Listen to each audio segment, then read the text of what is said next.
Good evening, America. Drew Hernandez here. Sorry that the stream took a little long to get to tonight, but for some weird reason, and I'm not the only one tonight, I guess there was a bunch of creators, podcasters that were having trouble with their internet tonight, and so I did too. So I was supposed to start this stream, about 2 hours ago. So I'm glad you guys are here tonight. This is the new setup. And so I'm glad you guys are here. I kind of like the live format a little bit better than kind of like pre-recording things. I like to interact with your guys' questions. And so this is what we're going to get into. This is the new podcast setup. So I'm really stoked that you guys are here tonight. And we will take some super chat questions at the end of the show. So if you guys want to drop your questions, drop a super chat. I will be getting to them at the end of the show tonight. And so let's just get into it. You know, if you're new to my channel, if you're new to my content, make sure to subscribe. Make sure to just completely decimate the like button right now to let YouTube know that you actually like this video and you actually like this content. Leave a comment below. Make sure to decimate the like button. I know Tim likes to say make sure to smash the like button, but I think I'm going to start saying, decimate the like button. I think we're going to use that a little bit more graphic, right? Speaking of graphic language, not just language, speaking of graphic content, we're going to get into the controversial Cuties, okay? Netflix movie special that was announced, that was released recently. This thing is huge. It's controversial. Hollywood is silent. Obviously, conservatives, people with level-mindedness, are calling it out for what it is. It's pedophilia, right? And we all know that Hollywood elites, people on the left that cover for these people, they don't care about children in the first place. They don't care about children starting from the womb. So what makes you think that they're going to care about children that are sexually exploited, right? So I just want to go over an article tonight. Let me put this up real quick for you guys. It's an article here from Culture. IMDb parental warning for Netflix's Cuties. says scenes in movie are lawfully defined as pedophilia. Let me let me just let that sink in. Okay? This is where Hollywood is. This is out in the open. They're not trying to hide it. IMDb, parental warning for Netflix's Cuties, says scenes in movie are lawfully defined as pedophilia. Now, I don't need to explain to you what pedophilia is. It's the legal, lawful definition of pedophilia is having sexual, lustful attraction, desire for anyone underage that is a minor, okay? It doesn't just mean someone that has sexual encounters or statutory rape of a minor. Pedophilia is someone just having lustful, sick, twisted fantasies of children, okay? That makes you a pedophile according to the legal definition of pedophilia. So now we have IMDb clearly, they're not hiding it. They're not even trying to deny the fact that their content is basically promoting child pornography. You see, this is where we are in America, and I'm gonna give you guys my breakdown as to where I think we are and how dangerous, obviously, this is. But I'll go on my rant in a few moments. But I just want to read some portions of this article to you guys. This is just where we are in America. I don't even want to show the imagery because I don't want to promote pedophilia. I don't want to promote child pornography. This is disgusting. So the article goes on to say outrage over the film, which focuses on 4 pre-teen girls, minors. Outrage over the film, which focuses on 4 preteen girls preparing for a dance competition, has exploded after the full movie was released last night. As we highlighted earlier, there are numerous scenes where children are overtly sexualized. They're twerking. I'll go over the details right now in the most disgusting ways possible. Despite the backlash, which led to the hashtag cancel Netflix trending on Twitter today, the mainstream media has been gushing in its praise for the movie. It's unbelievable. In lauding the film, journalists are celebrating a movie which IMDb's parental guide literally describes as pedophilia. This is what it says. The parental warning. During one of the many highly sexualized and erotic scenes that purposely exploit and objectify numerous scantily clad underage girls, one of the female child dancers lifts up her cropped top to full display her bare breast. Holy crap. Wow. This is lawfully defined as pedophilia and can be extremely distressing, unless you're a Hollywood elite, to many viewers. Wow. This is unbelievable.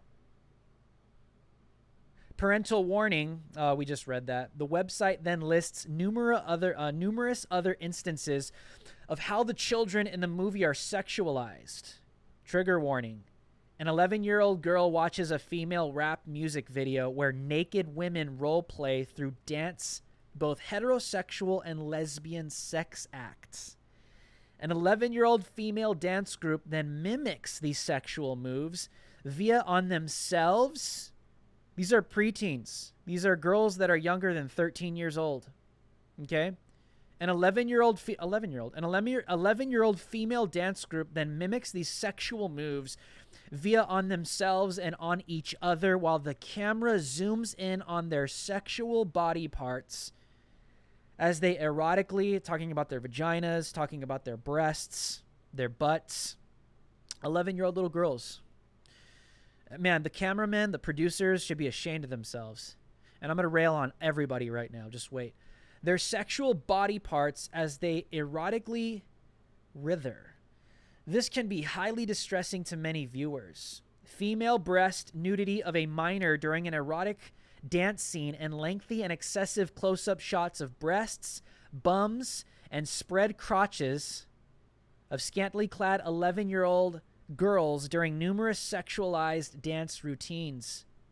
A pair of tight leather pants on an 11-year-old girl are forcefully pulled down in the midst of a scuffle. Holy crap! This is rape.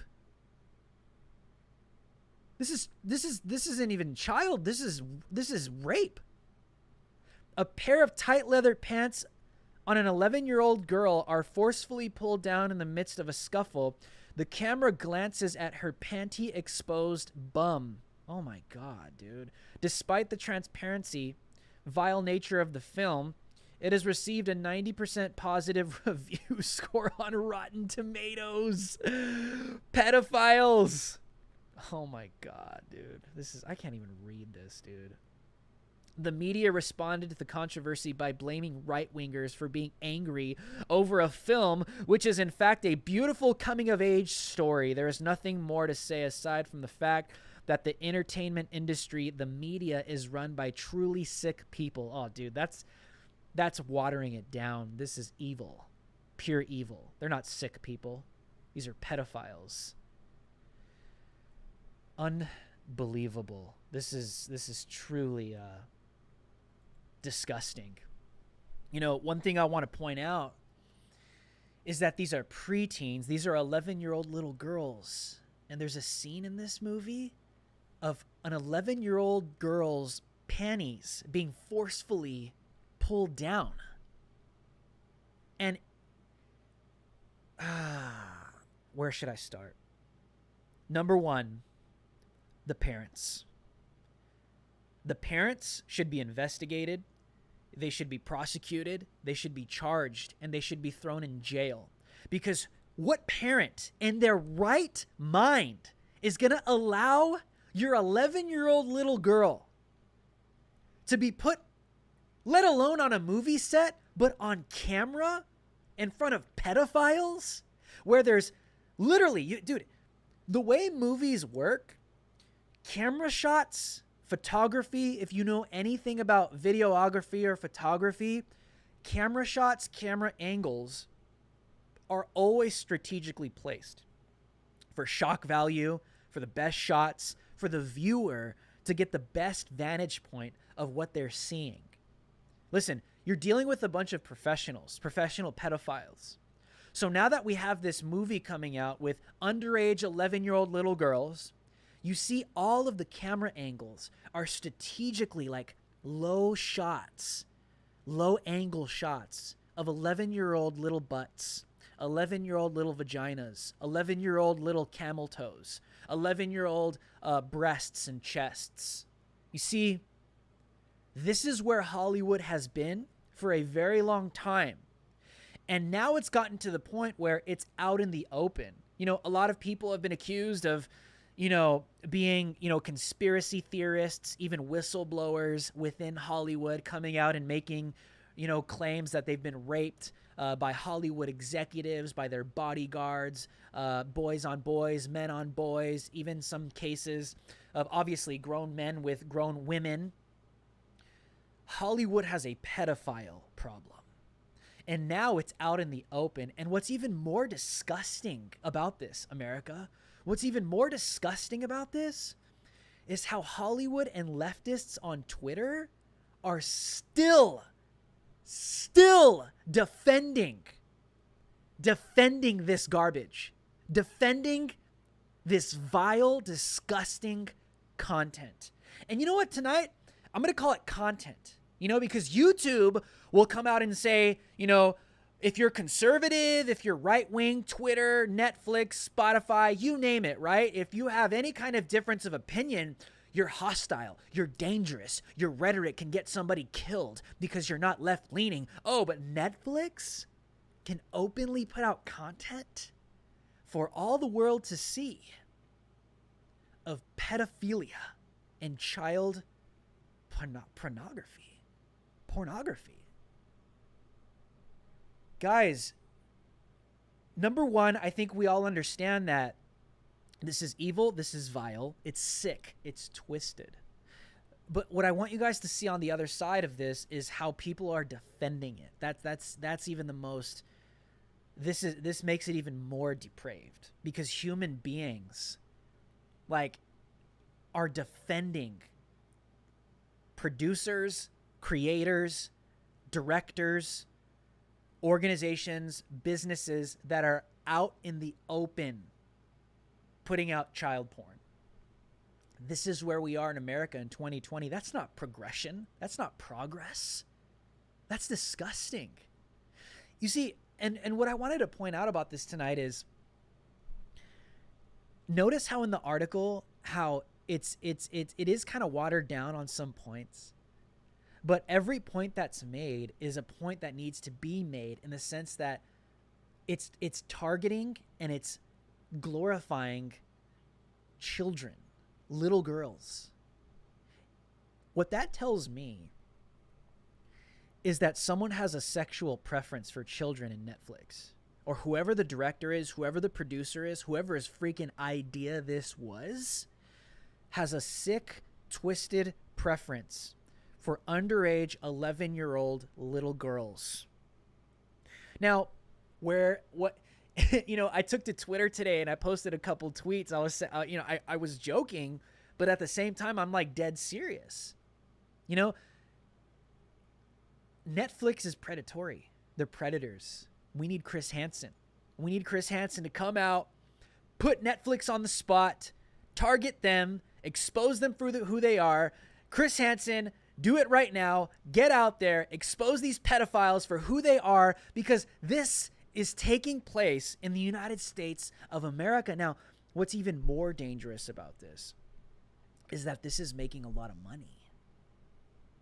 This movie is making a lot of money. It's all about money with Netflix, right? They cut deals with Joe Rogan, with Dave Chappelle, Stranger Things, all of these massive movies. Adam Sandler doesn't even make movies any longer outside of Netflix.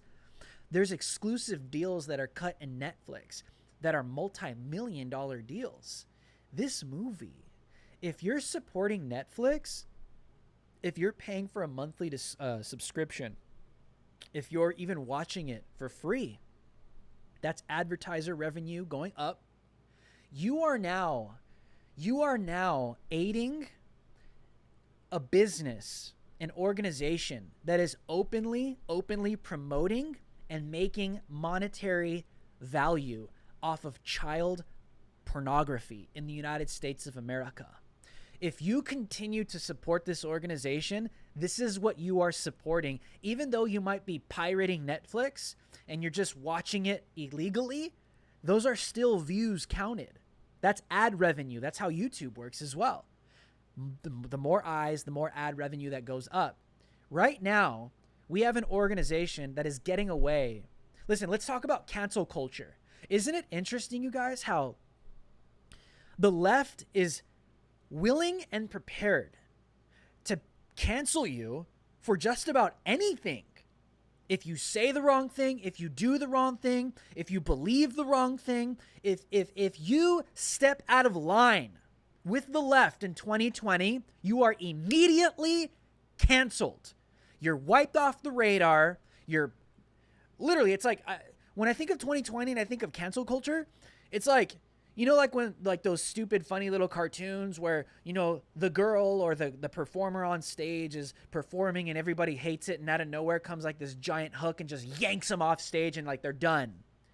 That's cancel culture in the United States of America in 2020. Don't you find it interesting that the left cancels anybody and everyone for anything, but not pedophilia? Hollywood elites are the first to pull out their knives, to throw the first stone at anyone that steps out of line. It could be the most stupidest thing. Kevin Hart makes a joke about homosexuals years ago, and he gets canceled. They pull the rug from under him, that big old Kane comes out and yanks him off stage. He can't host the awards anymore. There's so many different cases of Hollywood canceling people for saying the wrong thing, believing the wrong thing. But now Hollywood is running cover for pedophilia.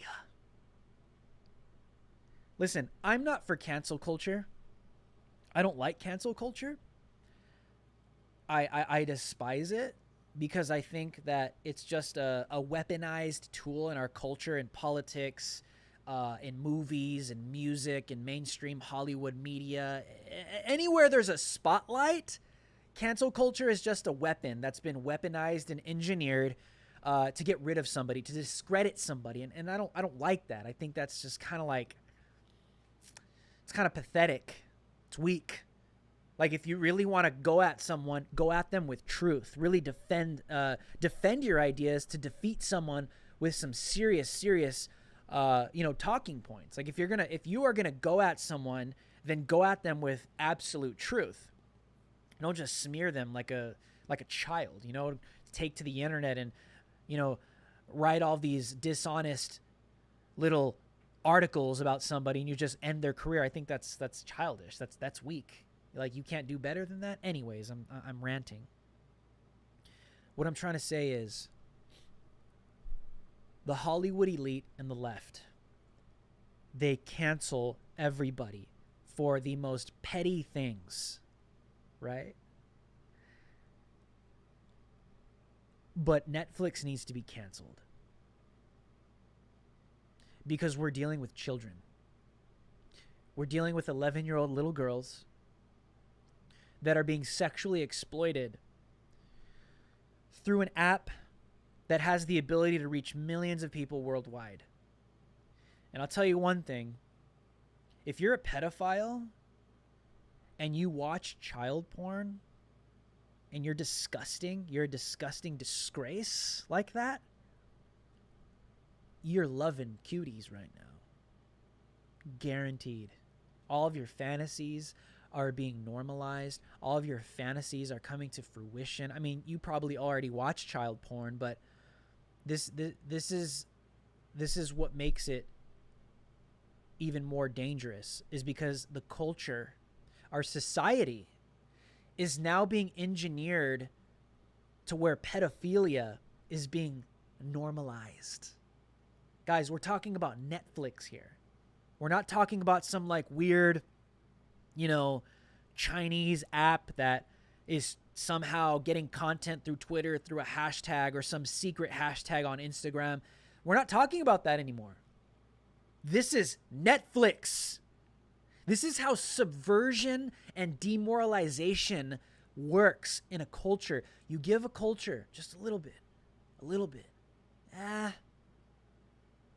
Sex before marriage, who cares? Swinging, multiple partners, that's normal. Hey, right? The demoralization goes on and on and on and on and on. It's just a little bit. The more depraved, the more immoral. Slowly but surely, as America goes down, it's been like this for the past few decades, where we tolerate more.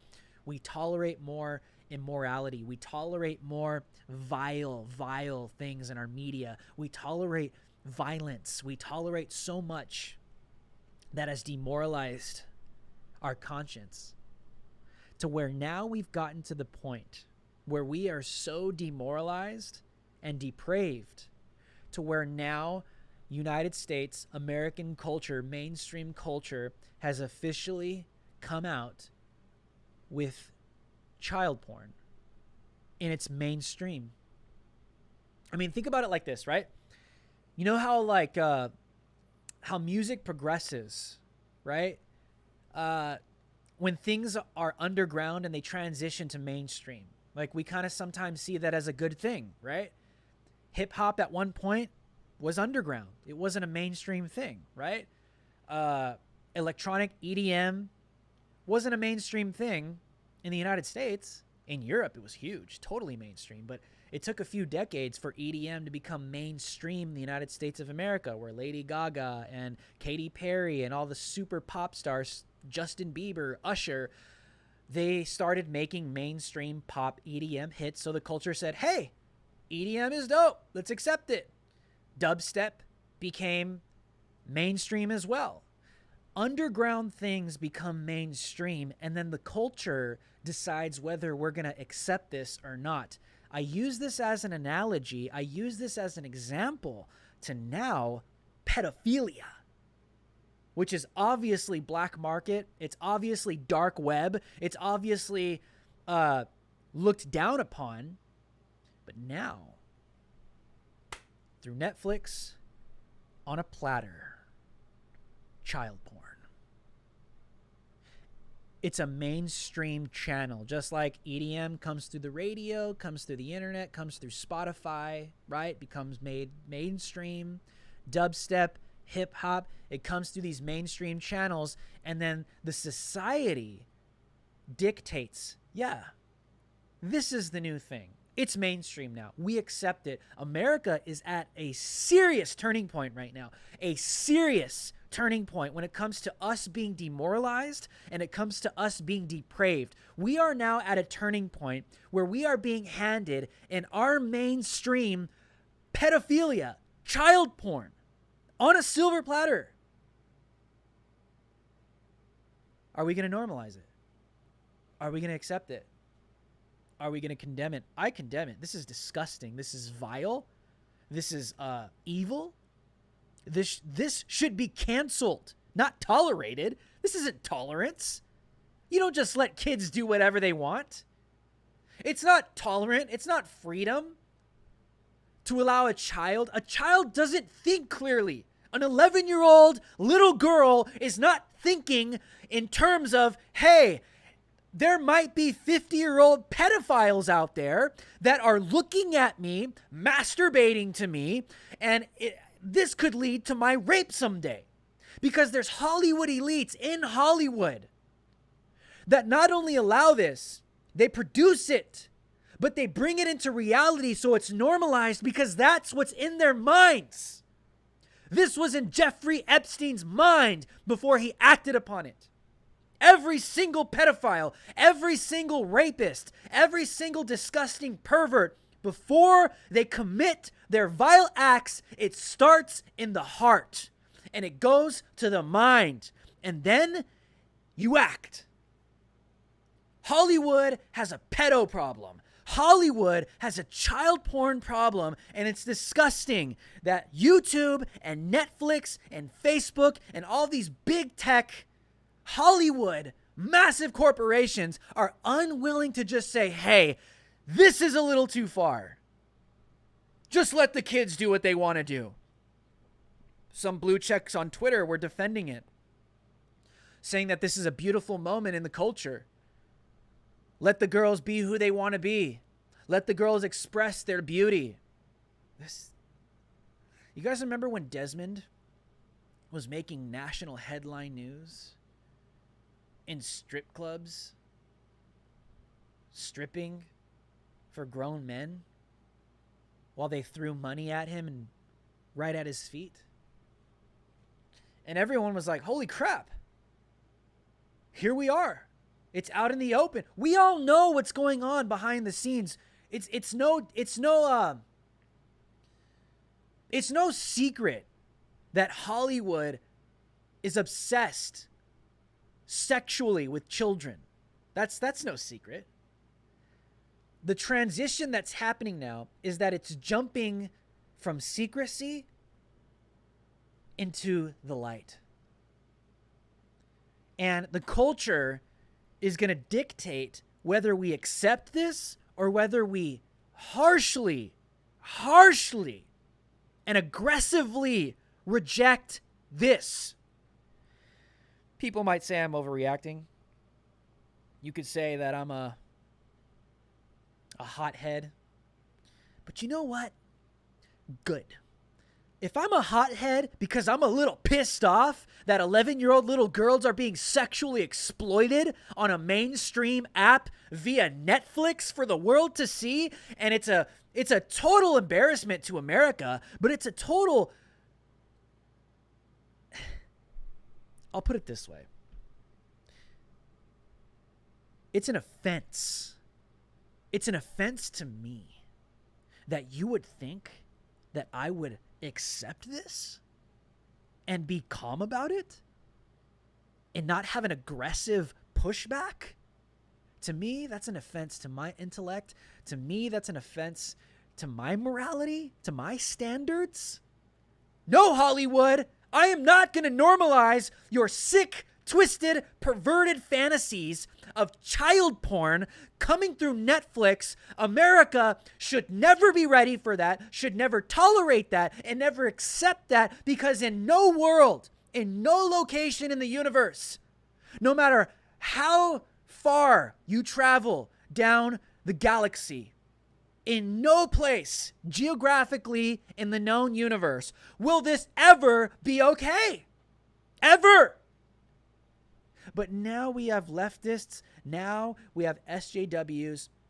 We have people in the name of tolerance that are tolerating child porn. And you know, the left won't condemn it. We all know why. Because they're down with it. I'm not trying to use this podcast to be like, oh my gosh, could you believe what they did? They're exploiting children sexually. That's no surprise. We've been knowing that. The point I want to make with this podcast tonight is there is a jump. There is a jump coming from secrecy out into the mainstream. And America has to reject this. This is like... Don't you find it interesting how they try and make it a right-wing thing? Why? Why do you politicize it when it's not even a political issue? It's not right-wing to say, hey, we probably shouldn't be showing nude images of little girls on Netflix. When the hell did that become right-wing? Dude, if you're a Democrat and you're on the left and you have any sense of morality right now, I feel sorry for you, because they make it a left and right issue. So what that does is, this is what this does. If you're on the left and you're a Democrat and you have any sense of morality, what this does, the moment that the mainstream media did this and they said, oh, right-wingers are taking an issue with this, calling it pedophilia, you know what that instantly did? That instantly wrapped you in their camp as those that tolerate pedophilia.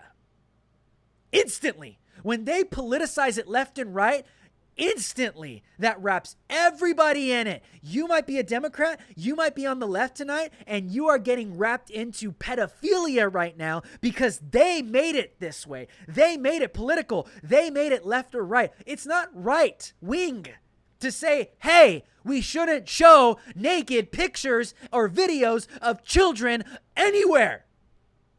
That's not right wing. That's moral.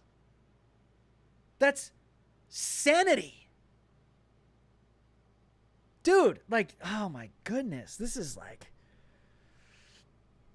unbelievable. It's truly unbelievable. But this is who these people are. And this is what they do. And this is how they subvert our culture. They give you a little bit here. They give you a little bit there. Through music. I mean, dude. Think about how the evolution of the content of sex has evolved in mainstream music. I mean, let's go as far back as, let's just say the 50s, right? Look how much sex and depravity has invaded the music scene. I could go on and on about movies, right? Let's just talk about music. Look how we've evolved. No, I'm not even going to use the word evolved. how we've devolved in our music industry over the past 70 years. It's gotten worse and worse and worse, a little here, a little there. Take it a step further. It's always an artist that's new and poppin' that pioneers something even worse, right? Because I remember when I was a little kid, when Britney Spears was out, like Christians and, people thought she was like the devil because she was walking around in music videos just wearing like a bra. Like, and the stuff she was like very sexually provocative. Britney Spears ain't nothing now compared to Lady Gaga. Compared to Cardi B showing up in like wearing basically, what did she wear to was it the VMAs? All she wore was like a fishnet and just covered her private parts, and that was it. What's next? Straight nudity in public. It's a progression. And now in listen, from the 50s to 2020, we've gone from some kind of morality all the way to pedophilia. This is where we are now. This is where we are. Now, let me give you a biblical spin. Did you know 2,000 years ago in the city of Corinth, ancient Rome, okay? Before Rome fell, okay? Rome wasn't defeated by some massive army. Rome just kind of faded away, right? It became so big that they just kind of faded away, right? Did you know in Corinth and in Rome, in the Roman Empire, before their downfall, their sexual immorality and their culture was so bad? Do you know where in the final days of the Roman Empire, do you know where their sexual culture was? Take a wild guess. It was pedophilia.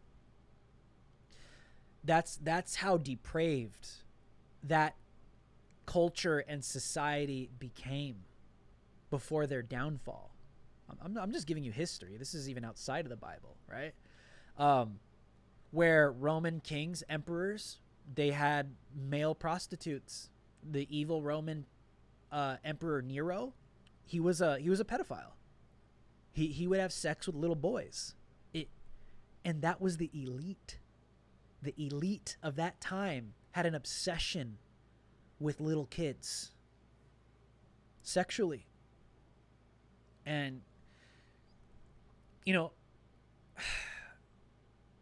I bring this point up because whenever a superpower is on the verge of dying, that's one of the things that's circulating in its culture is pedophilia. It's normalized. It's just completely normalized. It's a thing. Child prostitutes. That was a huge thing in Corinth 2,000 years ago. Child prostitutes, people would buy them, people would use them, and it was normal. It was normal. It was like it was like going to the store and just purchasing a gallon of milk. In the final days of Corinth, the Roman Empire, pedophilia, just going and getting a male little boy prostitute, was normal. Normal. It was like going to the store and buying a carton of milk. But that was a progression. It progressed. The immorality got worse and worse and worse and worse and worse. It went further down and down and down and down and down. But one of the key identifying factors in the final days of the Roman Empire in the sexual culture was pedophilia. It was completely normal. Completely normal. And I bring this point up because if you study history, you know anytime a superpower is on the verge of its downfall, that is what's taking place in the sexual sector of a society and a culture. The sexualization of children is normalized. Go read history.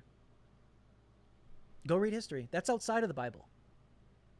So when you study outside of the Bible and you study some of the cultural issues that were going on in Corinth, in Rome, in different locations, and then you read the Bible, it starts to make sense, like why they were saying some of the things that they were saying. Did you know that the Bible condemns pedophilia? Did you know this?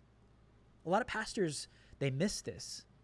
I've even heard pastors say, the Bible doesn't even address pedophilia. Like, dude, yes, it does. It does. The Corinthian church, this was a huge issue because there were male little boy prostitutes. There's a specific word that's used in the Greek language in 1 Corinthians, 2 Corinthians, I believe it's chapter 6. You can go read it later, where it uses a specific word. And the word that's used in Greek is actually a male boy prostitute. And in that context of that scripture, the Bible actually says, if someone's practicing that, you will not inherit the kingdom of God. So it is condemned.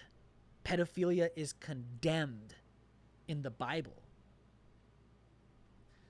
So I'm giving you guys some like theology, cool, but I give you this warning because anytime a society, anytime a superpower is on the verge of falling, pedophilia is becoming normalized. It's a thing.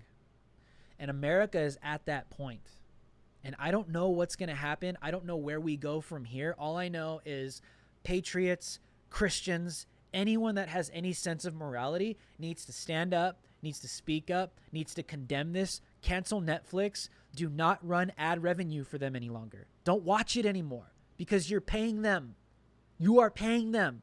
Because Christians will be like, or patriots, anyone, Democrat, Republican, anyone. You run ad revenue for them. How do you think they pay for these movies? How do you think they pay for production? How do you think they keep this stuff going? How do you think they pay for promotion? You.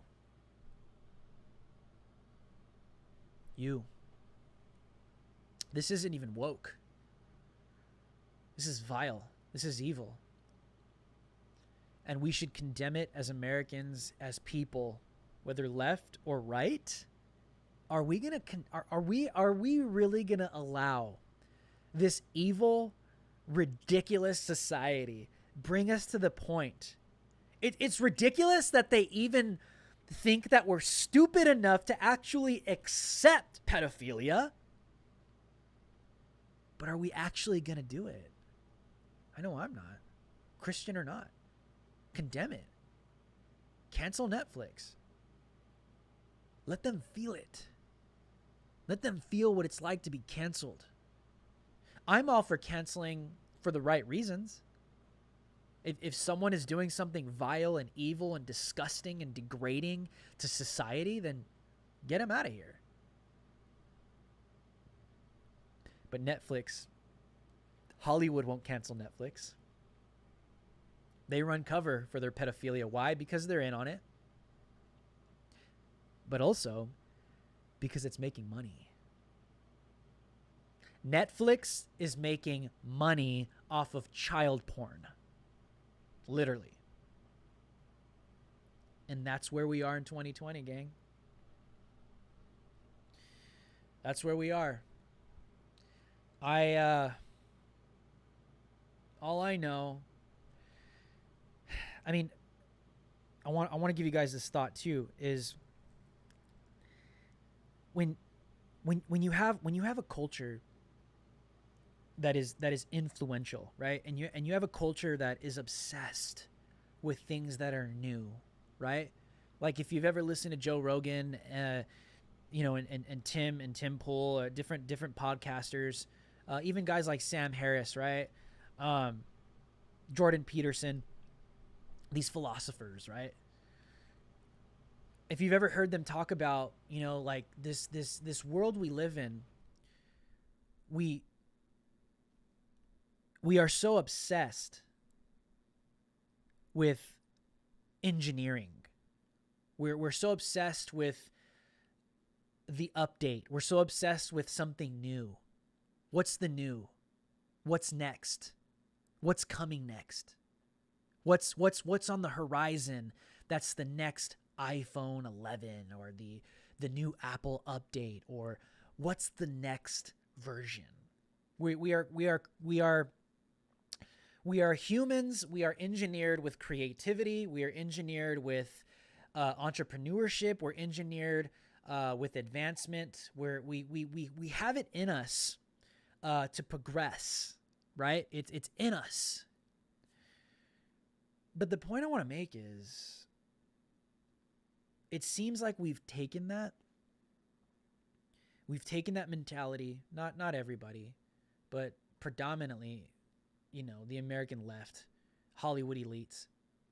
This obsession to progress and to constantly create and create and create and create and create and create. What's next? Let me get my hands on it. What's the next camera? What's the next phone? What's the next microphone? What's the next this? Who's the next influencer? What's the next song? I need the hottest, most updated, whatever it is, daily, right? And in America, we've totally fallen for that culture. You see, the danger with that is, if you're not thinking clearly, and you're not aware, and you're not discerning is a word that our culture has gotten really far from. If you're not discerning what is constantly being put on the dinner table, you're going to end up eating something that is going to really screw you up. You're going to end up eating something that is going to completely just destroy you from the inside out. You will be poisoned at some point. If you are just on a daily basis, like, give me this, give me that, what's next, put it in, and you're not even thinking what it is, just as long as it's shiny, just as long as it's new, just as long as it's updated, give it to me, right? If that's how you live, you'll be demoralized very fast. And some evil things will fly under the radar. And since we're a culture that's so obsessed with innovation, there's nothing wrong with loving innovation and updated tech and updated anything. Our culture has gotten to the point where we don't think about what it is that's next, and we just accept it, and we embrace it, and we glorify it, and we call it progression. That's what we call it. But when it comes to morality, think about what it is that you're intaking. Think about it. Think about what it is that you're downloading into your mind, into your heart, into your life, into your soul, into your family, into your intellect, into your brain, into your eyes. I make this point because if we are such a impulsive culture, we will have the tendency to grab a hold of something like Cuties and say, hey, it's making millions of dollars. It's in the mainstream. People seem to like it on Twitter, all the famous people, and all the stupid right-wingers. They're not getting with it. Why is this a left or right issue? You see, if we are impulsive like that, you might not see this for what it really is. And it's an evil culture attempting to normalize the hypersexualization of children. And that is what is on the table in our mainstream right now in America. So you got to be careful. You have to look out. You have to watch out. Don't just eat anything. Eat healthy. I'm going to be honest. I think we're at a real serious turning point right now because the morality of our culture. This is bad, guys. This is really bad. This is really bad for us as a society, as a culture. We need to reject it. We need to aggressively reject this. And I want to just kind of, man, this is bad, dude. This is really bad. But I'll leave you guys with this. Don't allow this culture to subvert you. It's okay to be moral. It's okay. It's not wrong to stand up for what is right and what is moral. The past few decades, we've been told that you're a bigot. You're a right-winger if you have any sense of morality. And that's not cool. That's not mainstream. That's not mainstream. If you're moral, that's not mainstream. Who the hell said that? Who? Someone that was popular in your generation? I guarantee you. I know for me it was. And I bought that lie. Don't buy that lie. It's not, it's okay to be moral. It's okay to have standards in life. Don't allow the culture mold you. Don't be conformed to this world, but be transformed by the renewing of your mind. What that means is don't allow the influence of what the mainstream is telling you to form who you are and what you believe, but allow your mind to be transformed with what is good, with what is true, and for me, what is of God. And I find myself on the truth always, on the side of truth all the time when I side on that side. You know, it's just like, I'm gonna say this. You know what? I'm gonna say this. You know, like growing up, right? Especially if you're a millennial. I think this is just in every young person, right? It's in us to rebel. Like, that's all I knew growing up. And if my mom's watching right now, she's like, yep, that was him. Sorry, Mom. I love you. But it's in us, right? And I can go down the theological trail as to why. I'm not going to do that. But it's in us to rebel, right? Rebel against our parents. It's in us to rebel against our teachers. It's in us to rebel against our principal. It's in us to rebel against authority figures, right? But what if we rebelled against something that we were meant to rebel against? Like, is it possible that we've been lied to? That we are to accept something that is inappropriate? But is it possible that we're being lied to and we're accepting things that are inappropriate and evil, like freaking Cuties? But is it possible that we were meant to rebel against things that were meant to be rebelled against, like this? Very aggressively. Why is it that we accept things that are evil? Why is it that we accept things that are not right and we glorify them in our culture and we say, that's trendy, that's cool? Yeah. Instead of rebelling against things that are wrong. I'm not trying to sound like some old grandpa. I'm just saying, like, our generation, like, why can't we just rebel against evil? Like, why can't that be trendy? Why can't that be something that's like noble in our eyes as a generation? If we want to rebel, it's in us. Like, I want to rebel. I want to rebel against things. I want to rebel against evil. I want to rebel against tyranny. I want to rebel against authoritarianism. I want to rebel against communism. I want to rebel against Antifa. I want to rebel against BLM. I want to rebel against Marxism. I want to rebel against pedophilia. That should be mainstream. That should be mainstream. It should be mainstream in Hollywood, in music, in every industry across the world. It should be mainstream to condemn pedophiles. That's trendy. The point I'm trying to make tonight is we are inverted. We are upside down. We glorify things that should not be glorified. And now it's gotten to the point where it's pedophilia is being handed to us on a silver plate in our culture. And are we going to tolerate it? The left will. Will the right? That doesn't matter. will humanity. It's not about left or right. It's about humanity and what's wrong or right.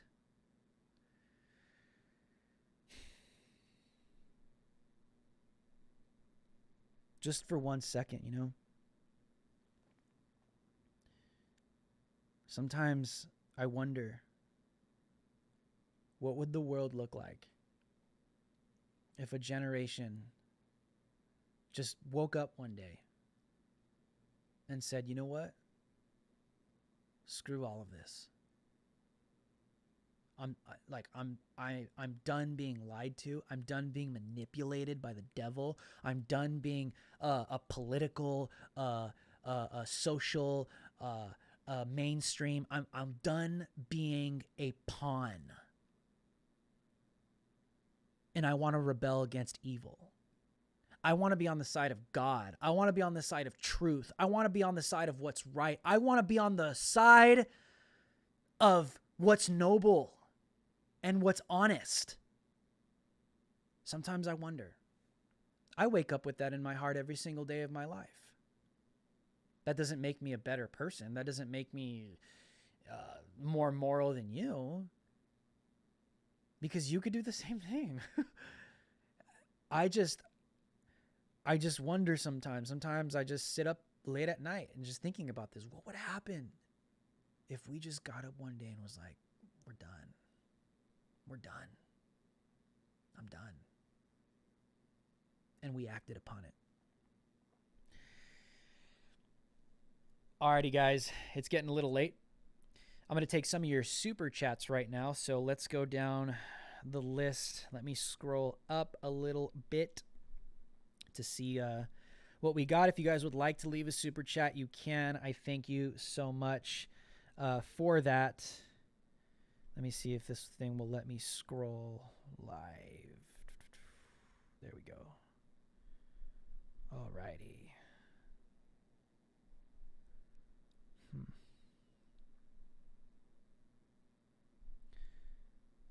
Cool. I have one right here. I'm not sure why this isn't showing me all of them. Dame Piglet, thank you. Keep fighting the good fight. We have to. If you guys would like to leave a super chat or leave a question down below, I will get to it. For some reason, they are just not showing me all of them. If you guys would like to leave a question or leave a super chat below, you can. And I will get to it right now. I'm trying to figure out why YouTube is not showing me all of them. It's only backed up to 10:40 p.m., which is really weird. Let me see. Top. Thanks a lot, YouTube. Well, I apologize if I missed your super chat. If you guys would like to leave a question below, for some reason, YouTube is just not showing me right now. I will get to it. I can only see one right now. I know there were more. But if you guys would like to leave a question or a super chat below, leave it below. And I will get to it with whatever YouTube is allowing me to see. For some reason, it's not letting me see any of this right now. Let me see. Let me take some of your... let me see.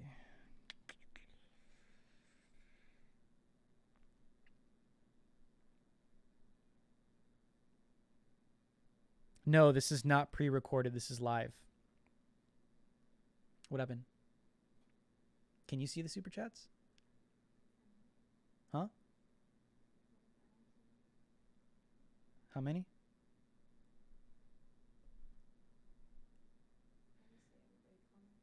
Are you going to DC? I might be. I'm not going to announce that publicly. There's a few spots that I want to go to, but I might be. The siege, right? The siege on the 17th is supposed to pop. Some people think that the siege on the White House, I was talking to Jack Posobiec about this in DC a couple weeks ago, and I just told him I think it's a serious, credible threat. I think if anyone's making a threat against the White House, against the President of the United States, because a couple weeks ago, Black Lives Matter was in the so-called BLM Plaza, literally saying out loud, out in the open, that we want to burn the effing White House down. multiple times. Like that's not a secret. They don't try and hide that. And then people will criticize me like, dude, you know, people will say, and like journalists will question me and say, oh, we read your Twitter feed and you seem to be really calling Black Lives Matter a domestic terrorist organization. Do you really feel comfortable saying that? I'm like, yes. Yes. These people threaten the White House. They threaten to kill the president openly. Like, how many millions of dollars in damage has Black Lives Matter caused in the past 6 months across the United States of America? Someone find that. If a study has been done. Minneapolis burnt to the ground, Kenosha burnt to the ground, multiple cities, businesses looted, broken into, lit on fire in the name of Black Lives Matter, in the name of George Floyd. Los Angeles, you guys remember when that first broke out in Beverly Hills? They were torching cars. They were busting windows, walking through Beverly Hills. Santa Monica hasn't even recovered. Millions of dollars in damage. Violent actions from this organization. Terrorist actions. I hold no reservations. I'm not scared. Yes, I am on live chat. I'm not sure why YouTube is doing this. It's really weird. I am on live chat. I feel really bad. They're just not showing it to me.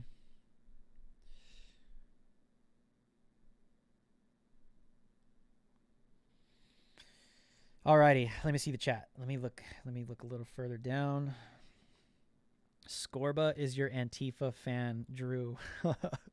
Jane Bell, yes, Antifa loves me. They have like weird sexual fantasies about me. Trust me, they do. Please boot Scorba.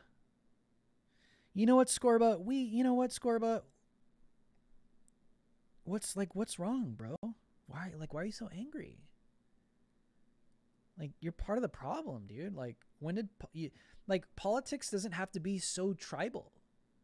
Like, you don't have to instantly hate somebody just because they have a difference of a political opinion than you. Like, whoever taught you that, man, dude, you've been lied to. It's very sad. Very sad. Yeah, I'm on live chat, not top chat. Yeah, live chat. There it is right there. See, and it's just, it won't let me go past 10:45 or before 10:45. I don't know why. YouTube is being dumb tonight. Let me get this one right here. What was your most emotional, challenging, exhausting experience on the ground in the last couple months? And that was from Have Tome or Tom. I don't know how you pronounce it. I'll get to you, Michael Garza. I see that one. I really want to get to that one. Okay, yeah, so Have Tone, the most emotional, challenging, exhausting experience. I would say Kenosha. Not the night of the Kyle Rittenhouse shooting. I would say Kenosha the first night. I broke Kenosha. I was one of the first reporters that luckily, by God's grace, I was there on the scene. That was very, very traumatic. That was my first. I've been in riots before, but I don't even know what you would call that, man. Like, I don't know what the word is. Like, obviously, you can use the word anarchism. I just use the word terrorism, man. Like, these people were terrorizing Kenosha. Number one, these Antifa kids, they want to kill me. They want to hurt me. I get death threats all the time. Even from Black Lives Matter supporters, they threaten me. So that's in the back of my mind. But in Kenosha, it was just like scene after scene, just Black Lives Matter, just chanting all the way through, and then just busting windows, looting businesses. Like they were at it for hours. And then they started torching buildings, torching the car dealership, just literally just using flares and torching multiple cars. And it was like, I can't explain to you guys like how traumatic it really is, because I've never been in a war scenario. I don't know what it's like, you know. I just know, like, when you're in an environment like that, it's not normal. Like, it's not something you experience every single day of your life, where there's a lot of violence taking place around you. For me, that took a lot out of me that night. I had a massive migraine and I could barely sleep the next morning. But I think that first night in Kenosha really did mentally have a huge impact on me. I'm fine now, but I'm just like, when I get in my hotel and I'm sitting up the next morning and I'm just kind of thinking, I'm like, did I really just live through that? Like, number one, did I live through that? But number two, how am I even alive? You know, you ask yourself these questions. And especially even the third night, when I was there the third night, and the shooting with Kyle, I know Elijah, right? You guys know Elijah. Elijah was like 5 feet away. Richie with the Daily Caller was literally like 2 feet away, where he was right there. I was maybe about maybe 25 feet away. But like, you come out of that stuff, you just run so many different scenarios. Like, you're like, what if that would have happened? What if that would have happened? Like, what if there was a ricochet? Or what if, like, you just, sometimes, like, you visualize your own death. And like Kenosha, I was like really just kind of like visualizing my own death. I'm just being honest, dude. I'm not trying to get people to feel sorry for me, but I think some of the other guys, you know, like Elijah, Kalen, George Ventura, I think sometimes, you know, it messes with your head, and like you do visualize like your own death. Like, dude, I could die like this. Like, I could have died like that. And so that's why, like, when you guys, you know, you guys hear me, like, when I put out a donation thing or whatever, and I'm like, hey, if you guys want to donate, you know, this is going to like my livelihood. I'm not, I hate doing that, but I'm coming from a different standpoint. I'm not like some grifter on social media, or even a content creator just saying, hey, support, you know, my content creating. Like, this is like my life. Like, I could get killed out here, you know? Anyway, so yeah, just to answer your question, let me get to this next one. Michael Garza. There is also the Death to America chanting. Yes, you see, like, Antifa and Black Lives Matter are literally mimicking ISIS. They're mimicking the imams, the Ayatollah. They're mimicking these radical Muslim groups, right?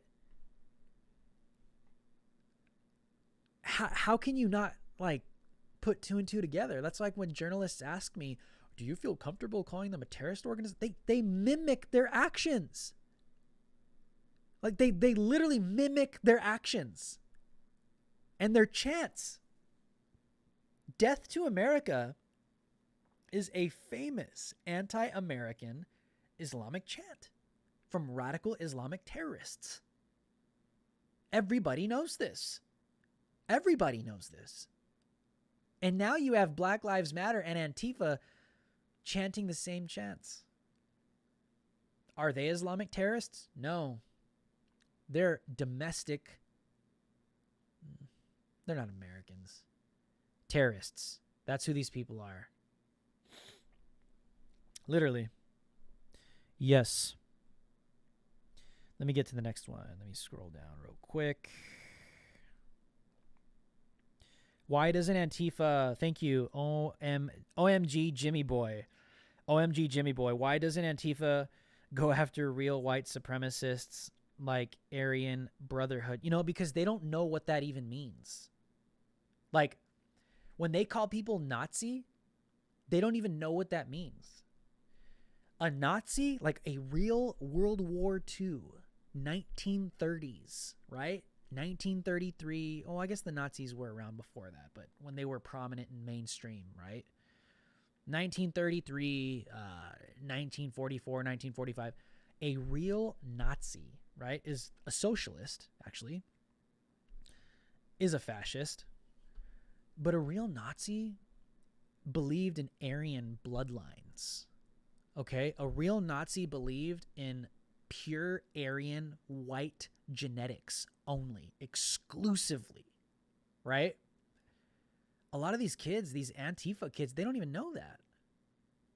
Like, in order to be a real white supremacist, in order to be a real Nazi, you have to have the worldview and the ideology that only white genetics, even the gene pool, must be preserved. That's what they believed. A lot of these anti-fascists, so-called Antifa kids, don't even know that. They'll call Andy Ngo a white supremacist. They'll call Andy Ngo a Nazi. They'll call me, I'm freaking brown. They'll call me a white supremacist. They'll call me a Nazi. They don't even know what it means. This is why they don't go after the real guys. Listen, let me say this, okay? Let me say this. If there was a real white supremacist Nazi regime rising in the United States of America, I would be the first one to confront it. I would be with Antifa. I am an anti-fascist. I'm not for fascism. If there was a real like Fourth Reich rising in the United States of America and it was being nationalized, literally nationalized across the United States of America, and this right-wing fascism was coming and the media, the press was getting shut down and everyone in opposition couldn't speak, I would be the first one to fight. Why? Because men bled in World War II. They bled, their blood soaked the soil of France and Normandy and Germany, different in Africa, across the globe, to put an end to the Nazi regime. Americans died for this. And I honor that. I would do the same thing.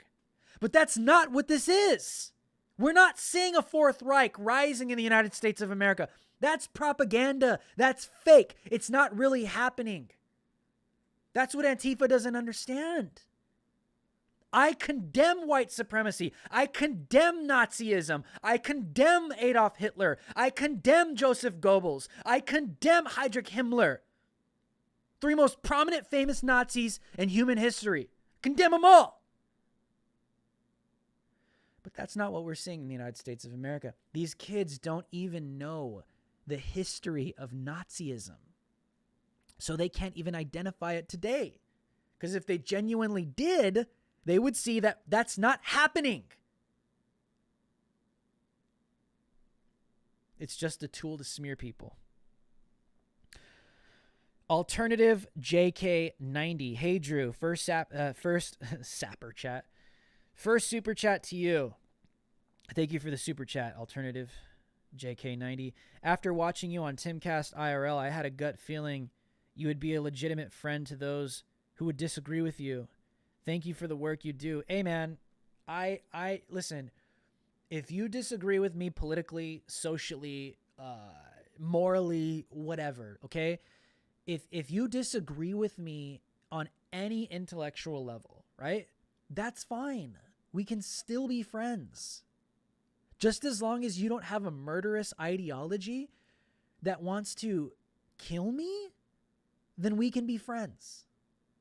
I'm not going to be a problem to you. Because once you start developing ideologies where you want to violently hurt and silence and kill me, like literally and physically, that's when we're going to have a problem, my friend. But if you have a different political opinion than I do, like, I'm not going to get violent with you. I don't want to hurt you. I'm not going to dox you. I'm not going to try and find your location if you're at a rally just because, you got a Democrat, or excuse me, you have like a more liberal position than I do. Like, who trained us to be like that? We could still be friends. We're humans. I don't have that view. It's funny because sometimes people, and I said that on the Timcast the other night, like sometimes like these leftists, these communists will message me like, F you, you white supremacist, you mother effer, you're effing Nazi and this and that, like you're just a right-wing propagandist and this and that. I'm like, hey man, like, you want to be friends? And they're like, what are you talking about? I'm like, you sound really angry. You sound like you need a friend, bro. No. You're a liar. This is propaganda. This is your tactic. You're white supremacist. Dude, I could literally show you screenshots. This is what they say. And I'm like, no, dude, I'll genuinely be your friend. Like, I'll be your friend. But how are you friends with a communist? They hate you. But I guess the point I'm trying to make is you have to have friends that disagree with you. It's healthy. Like, me and Tim don't agree on a lot of things. Like, you guys could clearly see it on the Timcast, but I'm not sitting there like, Tim's the enemy. The hell am I doing here? We got to get this guy. Like, that's not in my, I'm just like, okay, he's got a difference of opinion than I do, and that's cool. like you need to be intellectually challenged and might I say, Tim is a far, in my opinion, a far more intellectual being than I am. So that's why I like talking to him, because I'm actually intellectually stimulated and challenged when I'm talking to him. But you need that. Like, you need friends that have differences of opinion than you, because number one, it kind of exposes your blind spots, because there might be things that you're not clearly seeing, and it takes someone else to come and pop your bubble, and you might learn something from it, and that's okay. That's okay. Let me continue down here. Let me see if we got some more super chats. Have Tome, I have undercover vids from being brought back to where some of the mob live. I have hard time editing it. Yeah, that's crazy, man. You got to be very careful with these people, because they have comms, they have encrypted, they use encrypted apps, messaging, they have documents, they document you with photos, they document you with video. They have like a whole catalog on everybody that they hate. Trust me, okay? That's not me just being paranoid. These people, there's a reason why they are where they are. Marie C, thank you. No, thank you. Thank you for the super chat. Let me continue down here. See if I can get another one. Report in 2017. Mike Timms, thank you for the super chat, my brother. I hate to ask, but my family mostly get their news from CNN because they have mostly black new people. Can you tell your story? What story? Are they watching right now? Is that the story you want to hear? I'll say you this, okay? Like, the concern with CNN, and I could even say sometimes with Fox News, is like, there's obviously like a bias, right? And that's okay. Fox News doesn't claim to be unbiased. They're clearly open about their, right-wing, conservative-leaning, news reporting. That's fine. I said this the other night. Just be honest. Just be transparent. Like, if you're biased, then just say it. Okay? You don't have to lie and be something that you're not. But with CNN, and if your family's watching, the issue with CNN is that CNN has a intentional narrative and a spin on everything that they put out. What that means is, and you can hear it, you can see it. How do I know this? I'll give you some insight. When I was at the Trump Tulsa rally a couple months ago, I was on the ground.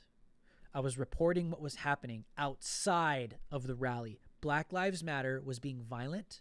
They were throwing unknown liquids at Trump supporters. They were threatening Trump supporters with violence. They were getting extremely aggressive with Trump supporters for hours. They were even threatening elderly people, Black Lives Matter protesters. This is all on film. If you think I'm fake news, fine. Go to my Twitter feed, Lives Matter Show, and you can watch it all. These Black Lives Matter supporters were even threatening elderly people because they were Trump supporters, okay?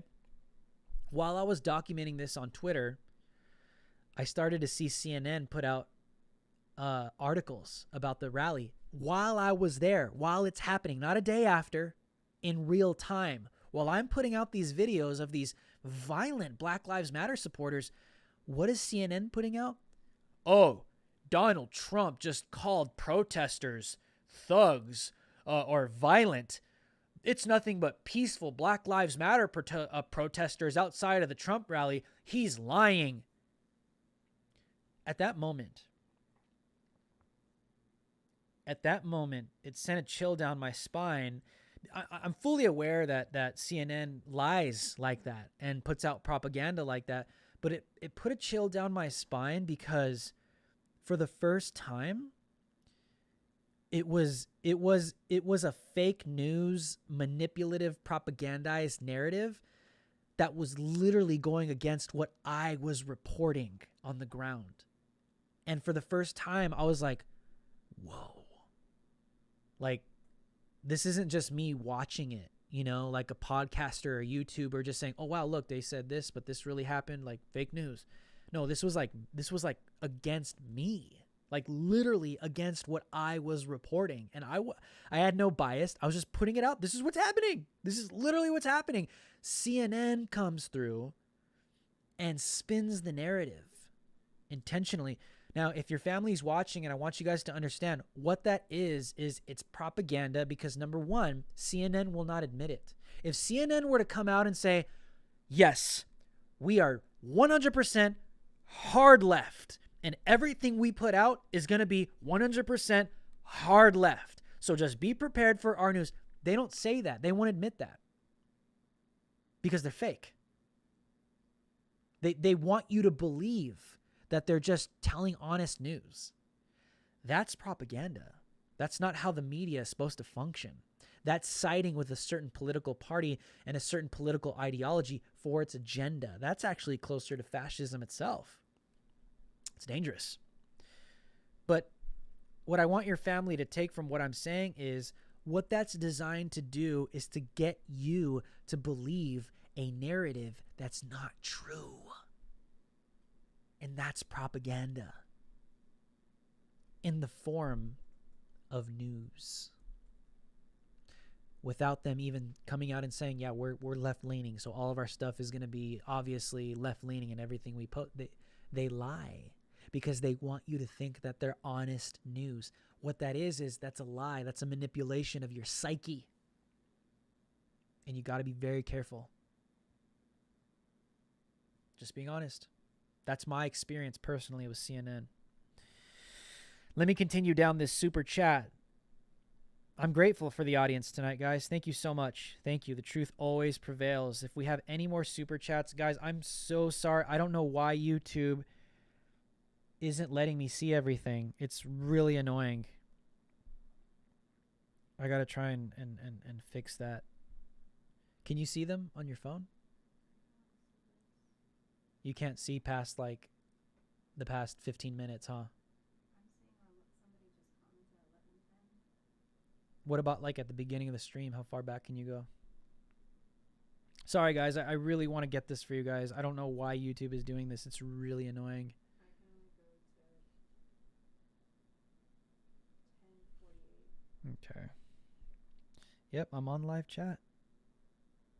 But YouTube is not letting me see it.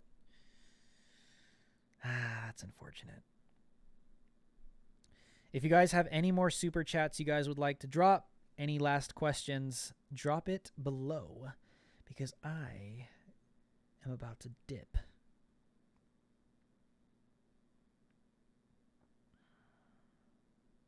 Yeah, using COVID like they use 9/11. YouTube is drunk again. YouTube messing with you on purpose.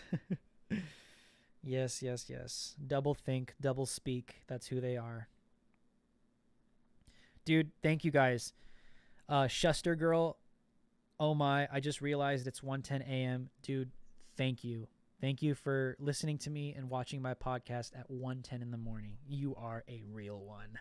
And everybody else. Christine Applegate, God bless, man. Thank you. God bless you. Michael Garza, because I support your work, bro. Hey, Michael, thank you. Thank you for everyone that supports me financially, guys. Seriously, Real News Gang, you guys are the movement. You guys are literally the hands and feet. You guys share these videos.